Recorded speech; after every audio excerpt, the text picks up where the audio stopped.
Hello, dear friends. I'm Professor D. Chitrivedi, going to take your last lecture in analog to digital conversions. Dear friends, this way we are going to complete the Unit 1 of 6502 of Digital Electronics, and this is related with the analog to digital accuracy and resolutions. This lecture we have studied about the accuracy and resolutions for D to A conversions. Now it is opposite to that for A to D converter accuracy and resolutions, which we are going to study the last topic of this chapter. Since A to D converter is a closed loop system involving both analog and digital systems, the overall accuracy must include the error from both the analog and digital positions. So A to D converter contains D to A converter also. That means it contains a analog part as well as digital circuit also. And hence the error which is going to be generated by the analog uh, circuit as well as digital circuit has to be considered, and we have to find out overall accuracy of the A to D converter. In determining overall accuracy, it is easiest to separate two sources of the error. If we assume that all the components are operating properly, the source of the digital error is simply determined by the resolutions of the system. So, if we consider that system is working properly and all the components of the operating system is working properly, then the source of the digital error can be determined from the resolutions of the system. Resolutions of the system depends upon the number of bits in a digital signal. In digitizing the analog voltage, we are trying to represent a continuous analog voltage by equivalent set of the digital number. In digitizing analog voltage, we are trying to represent continuously analog voltage by equivalent set of the digital number. When digital levels are converted back into the analog form by the ladder, the output is familiar staircase waveforms.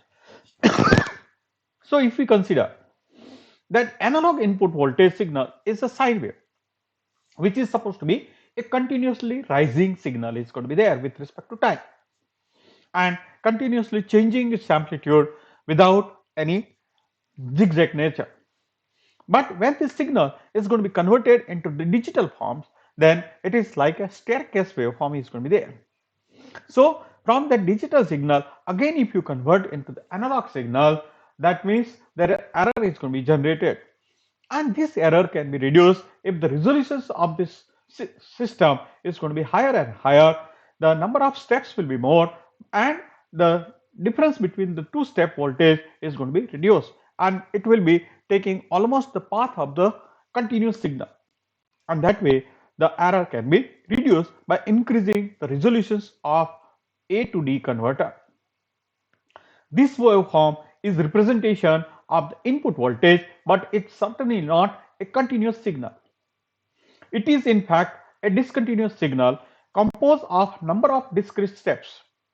So I told you that when we convert the continuous increasing waveforms like sine wave, then the output of this A to D converter is not a continuous waveform, but it is a discrete or discontinuous signal composed of number of steps, a discrete step just like a staircase. In trying to reproduce the analog input signal, the best we can do is to get on the step which most nearly equal to the input voltage and amplitude. The simplest fact that the ladder voltage has steps in it leads to the digital error in the system. So the ladder voltage has the step in it leads to the digital error in the system. So digital to analog converter, that is binary ladder signal, which produce a staircase waveform which is producing a digital error in the system. The smallest digital steps or quantum is due to the LSB and can be made smaller only by increasing the number of bits in the counter. So to increase the resolutions, Because what happens, the smallest digital steps, which is also known as a quantum, that means the change in the LSB will change in the output voltage of D to A converter. That voltage is proportional to change in the LSB. And if that is going to be reduced that by increasing the number of bits in the counter, that means counter of n bits will be there, which is producing n bits output digital signal. This inherent error is often called a quantization error and is commonly plus or minus 1 bit. So because of this digital error which is going to be generated, that error is going to be 1 LSB, one less significant bit error. That means change in the voltage due to the change in the less significant bit. This error is called the quantization error and is commonly for plus or minus 1 bit. If the comparator is centered, as in the case of the continuous converter, the quantization error can be reduced to half plus or minus half LSB will be there. Because we know that we are adjusting the comparator in such a manner so that when the input voltage is greater than the reference voltage, then output will be changed only by 1 half LSB. And that way it was centered in a continuous converter to reduce that back and forth oscillations of counter method. The main source of the analog error in the A to D converter is probably the comparator. Another source of the error, that is called analog error, is due to the comparator. So comparator response time, which is converting analog to digital signals, is lagging because of the response time of the comparator, and that produces the analog error. Other source of the error are the resistors in the ladder, the reference voltage supply, ripple and noise. So these are the factors which is causing the analog error. Which are this? The resistor, accuracy of the resistor in a binary ladder network, the reference voltage, accuracy of the reference voltage, supply ripple, whatever the ripple which is present in the supply voltage, and noise signal, etc., can cause analog error. This can, however, usually be made secondary to the source of the error in the comparator. The source of the error in the comparator are centered around the variation in the DC switching point. The DC switching point is the difference between the input voltage levels that cause the output to change the state.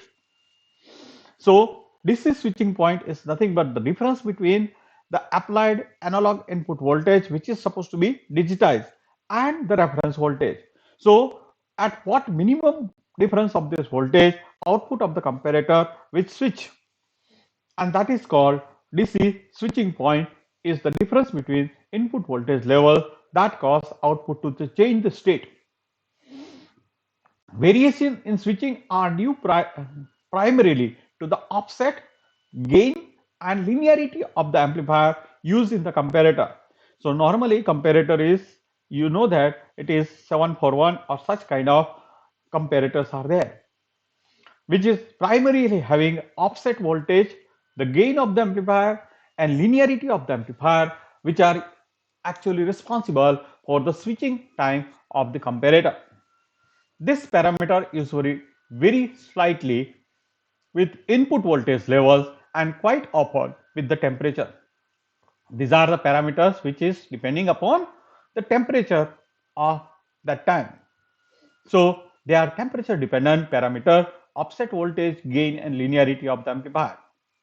It is these changes that it is these changes which gives rise to the analog error in the system. So these are the factors which produce the analog error in the system. An important measure of the converter performance is given by differential linearity.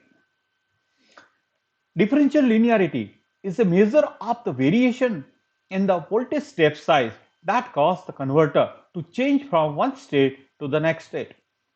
It is usually expressed as percentage of average step size.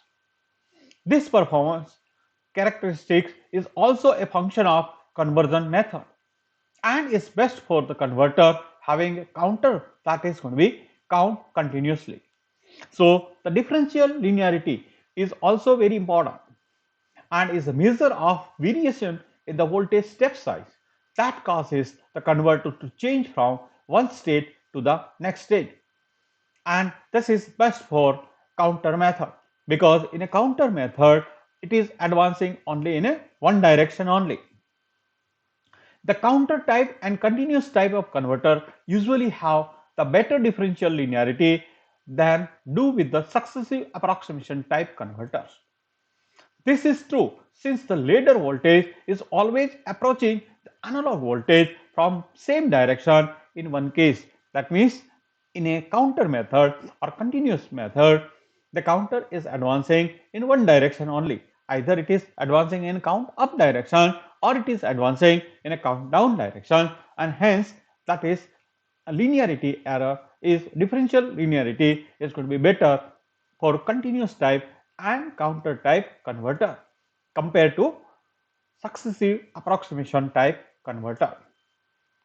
This is true since the ladder voltage is always approaching the analog voltage from the same direction in the one case. In the other case, the ladder voltage is first on the one side of the analog voltage and then on the other side. That means it can operate in a count up mode as well as in a count down mode. The comparator is thus then being used in both the directions and the net analog error from the comparator is thus greater. The next logical questions that might be asked is what should be the relative order of the magnitude of the analog and digital error? So what should be the magnitude of analog and digital error is permissible. That is our primary interest. As mentioned previously, it would be difficult to justify construction of a 15-bit converter that has an overall error of 1%. In general, it is considered good practice to construct a converter having analog and digital error of approximately same magnitude. So normally it is practice that analog error and converter error are almost in a same magnitude is permissible.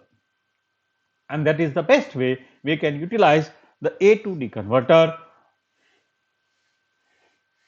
There are many arguments for and against this, and any final argument would have to depend on the situation. So the people had argued also for the sake that why that analog and digital error has to be almost nearly into the same magnitude. But this is the best practice people have accepted. As an example, an 8-bit converter would have a quantization error of 1 upon 2 raised to 56, 256, that is going to be 0.4%. So if there is an 8-bit converter is there, that means the error, digital error or quantization error of plus or minus 1 bit LSB. And how much it is? 1 upon 2 raised to n. 1 upon 2 raised to n is equal to 8. So we can put it 1 upon 2 raised to 8, that is equal to 1 upon 256, that is approximately 0.4%, that is going to be quantization error will be there, which is known as a digital error. It would then seems reasonable to construct this converter to an accuracy of 0.5% in an effort to achieve the overall accuracy of 1%. That means approximately 0.5% error from the digital error and 0.5% error from the analog error, and hence the overall error or overall accuracy of the system is going to be 1%. This might means constructing the ladder to an accuracy of 0.1%, the comparator to the accuracy of 0.2%, and so on, since this error are all accumulative. Now the example related with this one is given. What is overall accuracy could one reasonably expect from the construction of 10-bit A to D converter? Solutions. If it is a 10-bit A to D converter is here, quantization error is equal to 1 upon 2 raised to 10 and hence 1 upon 1024, that is equal to 0.1%. That is a 0.1% is a quantization error. If the analog portion can be constructed to the accuracy of 0.1%, it would seem reasonable to strive the overall accuracy of 0.2%. So, summation of analog error plus analog accuracy as well as digital accuracy, that will give you the overall accuracy of the A to D converter. Thank you very much, friends. And this way, we are completing your syllabus regarding the A to D and D to A converter. Chapter number 14 is completed here. Thank you very much, friends. Wish you all the best and success for your examination and for your next target in your life, which you are going to achieve. Thank you very much, friends. Dear.